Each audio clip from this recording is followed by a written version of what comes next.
കോയമ്പത്തൂരിൽ നിന്ന് കൊല്ലത്തേക്ക് പാഴ്സൽ ലോറിയിൽ കടത്തിക്കൊണ്ടുവന്ന 3,24,00,000 രൂപ ജൂൺ മാസം 13-ാം തീയതിയാണ് തട്ടിയെടുത്തത്. 2 കാറിലായി എത്തിയ 13-അംഗ തമിഴ്നാട് കവർച്ചാ സംഘം ചേപ്പാടിനും രാമപുരത്തിനും ഇടയിൽ വെച്ച് കാർ കുറുകെയിട്ട് ലോറി തടയുകയായിരുന്നു.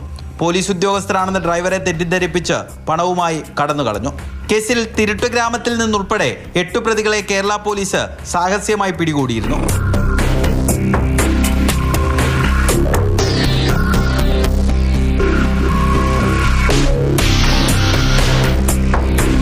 തഞ്ചാവൂർ സ്വദേശി രാജയാണ് ഒടുവിൽ അറസ്റ്റിലായത്. കൊള്ളയ്ക്ക് ശേഷം രാജ്യത്തിന്റെ വിവിധ ഭാഗങ്ങളിൽ ഒളിവിൽ കഴിയുകയായിരുന്ന പ്രതിയെ തമിഴ്നാട് പോലീസിന്റെ സഹായത്തോടെയാണ് പിടികൂടിയത്. മോഷണത്തിന്റെ പ്രധാന ആസൂത്രകരിൽ ഒരാളാണ് രാജ. ക്ലീനറായി ജോലി ചെയ്യുകയായിരുന്ന രാജയാണ് ലോറിയുടെ യാത്രാവിവരങ്ങളും മറ്റും കൊള്ളസംഘത്തിന് നൽകിയത്. പ്രതിയെ കോടതി റിമാൻഡ് ചെയ്തു. മോഷണത്തിന്റെ ആസൂത്രകരിൽ ഒരാളായ BJP പ്രാദേശിക നേതാവ് ദുരൈ ഉൾപ്പെടെ 5 പേരാണ് ഇനി പിടിയിലാകാനുള്ളത്.